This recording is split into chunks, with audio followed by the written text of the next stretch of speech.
this were a dictatorship, it'd be a heck of a lot easier. Just so long as I'm the dictator. I've got a pen and I've got a phone. And I can use that pen to sign executive orders. But we have to pass the bill so that you can find out what is in it. And when they say, I want my lawyer, you tell them, shut up. My change in party will enable me to be re-elected.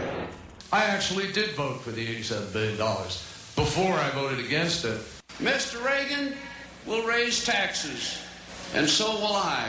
It is the constitutional position. It is the advice of the founders to follow a non-interventionist foreign policy. Stay out of entangling alliances.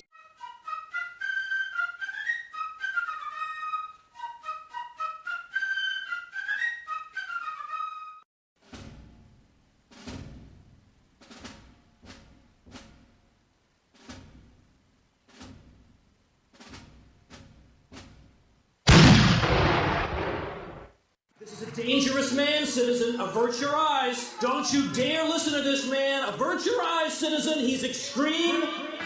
He's dangerous. He's crazy. He's not respectable.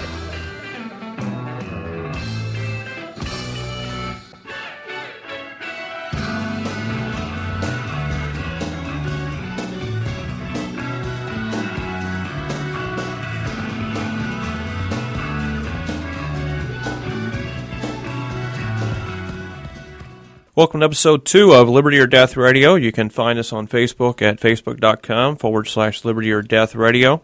On Twitter at Liberty or Death R. That's at Liberty or Death R. And on Spreaker.com at Spreaker.com/Liberty or Death Radio. Tonight we want to look at different articles concerning the state of Pennsylvania, as well as the nation and around the world. Looking first of all at an article from Lehigh Valley Live regarding legislation that was sponsored by State Senator Lisa Boscola that allowed small games of chance here in the Commonwealth. Pennsylvania State Police have said, hold on, not so fast on that. Those who accept wagers on a winner will risk a citation and a fine because the Pennsylvania law, they say, is in violation of federal law. So it seems kind of interesting that the Pennsylvania State Police are trying to become someone who interprets the law rather than enforcing the law, and also the fact that they're trying to say that a federal law supersedes the state law. So very interesting development there.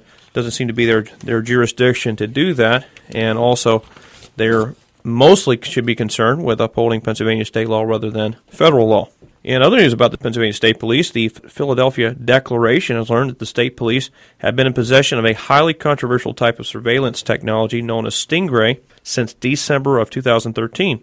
The purchasing order obtained by the Declaration through a PA right-to-know request filed in February is with a highly secretive company based in Melbourne, Florida, named Harris Corporation. The documents indicate the state police purchased 2 of the devices last year at a total cost of $232,772, likely through federal Homeland Security grant funding.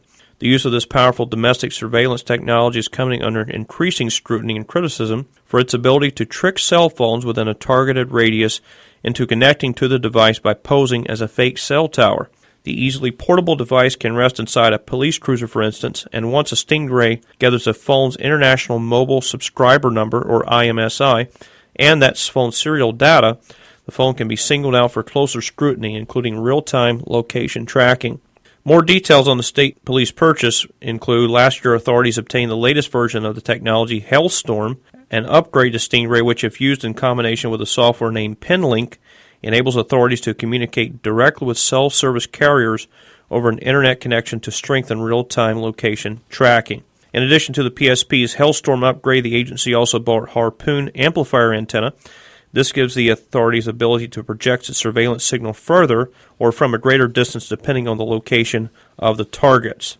Organizations such as the ACLU have rightly criticized the use of these devices as legally problematic, citing its use by federal and local law enforcement as a violation of the Fourth Amendment's General Warrant Clause because of its ability to scoop up phone data within a given radius from people not under investigation. We might also add that the Pennsylvania State Constitution protects us against unreasonable searches and seizures. That not being the strict wording, but that's the general idea. Electronic Frontier Foundation amicus brief submitted in a landmark case last year challenged the government's use of the Stingray, called the device the biggest technological threat to cell phone privacy that you don't know about. The device is quite often used without a warrant. Furthermore, its full capabilities are rarely disclosed when investigators seek warrants for judges. Interesting case in Southern District of Texas when authorities approached a federal magistrate requesting use of the device for electronic surveillance. One of the few judges who denied a warrant did it on the grounds that law enforcement was not specific enough about their intended use of the device. Crucially, Judge Brian L. Osley also noted that the government provided no explanation regarding how they would handle captured cell data swept up from seemingly innocent cell phone users. Also in Pennsylvania, Republican candidate for governor Bob Guzzardi will fight another court challenge to his gubernatorial candidacy, this time in the Pennsylvania Supreme Court. 4 petitioners filed court papers Wednesday announcing their intention to appeal a Commonwealth court ruling from a date earlier that allowed Guzzardi to remain on the May 20th primary ballot against Republican Governor Tom Corbett. The petitioners, represented by attorneys from Obermeyer, Redmond, Maxwell, and Hipple, LLP, alleged in their original complaint that Guzzardi failed to collect enough valid signatures to earn a spot on the ballot. They also said he misrepresented his occupation on state filings and was late to file a financial disclosure form with the State Ethics Commission. The petitioners have support from the Republican Party of Pennsylvania, which has endorsed Corbett. Guzzardi is self-funding his campaign and has about $4,500. He advocates for limited government, spending reductions, and no new taxes. 4 candidates are running in the Democratic primary: York County businessman Tom Wolf, the leader in recent polling, U.S. Representative Allison Schwartz, Democrat, Philadelphia, State Treasurer Rob McCord, and former Department of Environmental Protection Secretary Katie McGinney. The Corbett campaign declined to comment on Guzzardi's challenge, except to say it focused on getting the governor reelected. Don't expect that to be happening. Also within the Commonwealth, Christian Stanfield, a 15-year-old Pennsylvania sophomore who was convicted recently of disorderly conduct for recording bullies, had his case dropped, actually, by the district attorney. Stanfield recently used his school-approved iPad to record a 7-minute incident where bullies mocked and used incredibly vulgar language to berate him during a special education math class. Stanfield says this kind of bullying has gone on throughout the entire school year and made the recording to prove to his mother that the bullying was truly happening. The 15-year-old presented the audio recording to his mother, Shay Love, who made a transcript of the audio. The next morning, Love called the dean of students at South Fayette High School and explained what had happened to Christian. However, instead of the bullies being prosecuted, a local police lieutenant told Love that her son could face charges of wiretapping, which is a felony crime. Christian was not charged with wiretapping after all, but on Wednesday, March 19th, District Judge Maureen McGraw-Desmond stated that the Commonwealth of Pennsylvania was charging Christian Stanfield with disorderly conduct. Stanfield never entered a plea, but McGraw-Desmond found him guilty and ordered that he pay a fine. Stanfield had announced that he and his attorney would file an appeal to that ruling, but his fight may already be coming to an end. The district attorney will now allow the appeal to go forward, but will no longer pursue his case. Unbelievable overreach of the state in that situation. In Tennessee, the General Assembly took final necessary steps to send legislation to Governor Haslam, which, if signed, will nullify the federal ban on hemp. Jeremy Fison, Republican from Cosby, would mandate that the state would authorize the growing and production of industrial hemp within Tennessee, effectively nullifying the unconstitutional federal ban on the same. Local media, in reference to the legislation, are pointing to federal law citing hemp production is still banned on the federal level, and that the Tennessee legislation will only set Tennessee up to begin cultivation once the feds change the law. However, the legislation makes no such stipulation with regards to waiting on federal legislation. Mike Meharry, Communications Director for the 10th Amendment Center, said, "By including the word shall in this legislation, it has a great deal of impact. This means that rather than keeping it open-ended, like other states have done, hemp farming will be able to move forward in Tennessee whether the regulatory bureaucrats there want it or not." Good to see a state that's taking back liberties for its citizens in the area of growing hemp, which endangers no one. Recently, the Activist Post reported that a Columbia, South Carolina gun shop was visited by an FBI agent. "Never in a million years would I have thought this guy was a Fed," said the witness to the Activist Post. "He was in a completely normal vehicle, regular clothes, everything. I would have thought this guy was just some down-home country boy." The agent then presented identification after browsing around the store and asked about routine transactions that fall within the counterterrorism jurisdiction. After a brief chat, the agent left a flyer with the shop that listed purchases that raised red flags to the FBI. These include making large purchases or unusual inquiries into buying bulk ammunition, lacking knowledge involved in firearms or product usage, being a new or unknown customer, or appearing nervous and evasive, also not wanting to show identification. So apparently the FBI is keeping an eye on local gun shops.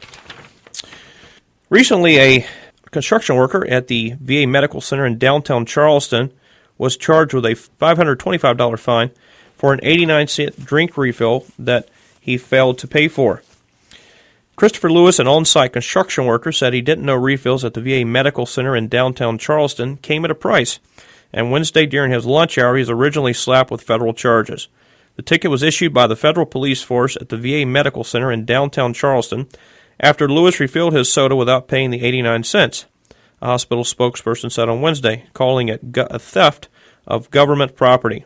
Lewis is now out of a job. According to a hospital spokesperson, signs are posted in the cafeteria informing patrons that refills aren't free. Lewis said he never noticed the signs and admits that he refilled his drink without paying on other occasions. He says he after went back for seconds on Wednesday, a man who identified himself as the chief of police stopped him. Lewis says, as I was filling my cup up, I turned to walk off, and a fellow grabbed me by the arm and asked if I was going to pay for that, and I told him I wasn't aware that I had to pay for that. Lewis says he tried to pay the 89 cents right there, but wasn't allowed to. He said he wasn't given the chance to pay the cashier either. I never had an option, he says, to make right what I had done wrong. He says he was taken to a room, given the $525 ticket for shoplifting, and told not to return to the property. I'm done there at the VA hospital, he says. I'm not allowed to go on the premises anymore. I asked him if I can still work on the job site and just bring my lunch and not go to the cafeteria, and he said he wanted me off the premises. A hospital spokesperson said it was her understanding that Lewis was aggressive during the confrontation. That's the federal government currently for you. 89-cent drink refill, $525 fine. Unbelievable. As you may have heard about, recently a rancher in Nevada, Clark County, Nevada, Cliven Bundy by name, has been in a controversy with the Bureau of Land Management. Recently had a standoff in the area with armed citizens as well as armed Bureau of Land Management agents. Senator Harry Reid, who has been talk of him perhaps being behind the push to get Mr. Bundy off the land, recently called those supporters of Cliven Bundy domestic terrorists. They're nothing more, he says, than domestic terrorists at a Las Vegas Review-Journal hashtags and headlines event. I repeat, what happened there was domestic terrorism. It's an issue we cannot let go, just walk away from, Reid said. There were hundreds of people from around the country that came there. They had sniper rifles in the freeway. They had weapons, automatic weapons. They had children lined up. They wanted to make sure they got hurt first. What if others had tried the same thing? Well, first I want to note there's no credible reports of automatic weapons at the scene, and these are highly regulated by the Bureau of Alcohol, Tobacco, Firearms, and Explosives. So if someone was there that had a registered automatic weapon, and all automatic weapons are registered, then their weapon could be confiscated. And Senator Reid also doesn't mention the BLM snipers as well as the other heavily armed BLM agents on the scene. Reuters has done a few reports actually, about the situation, and they say militia experts interviewed by Reuters said they could not think of another example in recent decades where different militia groups had banded together to offer armed resistance to thwart a law enforcement operation. Someone who has known Bundy since his early 1990s fallout with the BLM, says Reuters, is Richard Mack, a former Arizona sheriff who founded the militia group Constitutional Sheriffs and Peace Officers Association. Now, I want to note, this is not a militia group. It's composed mainly of sworn peace officers and sheriffs, so Reuters, a little bit off there at the beginning. Mack says it was a justified response to a totally unnecessary show of force by the BLM. I want to note that the, in quotes, militia shot no one. Apparently they viewed it as a last resort if fired upon by the BLM, Bureau of Land Management. It was so obvious it looked like it was going to be another Waco or Ruby Ridge, Mack said, referring to two bloody sieges in the 1990s involving federal agents and armed civilians in which the civilians ended up dead.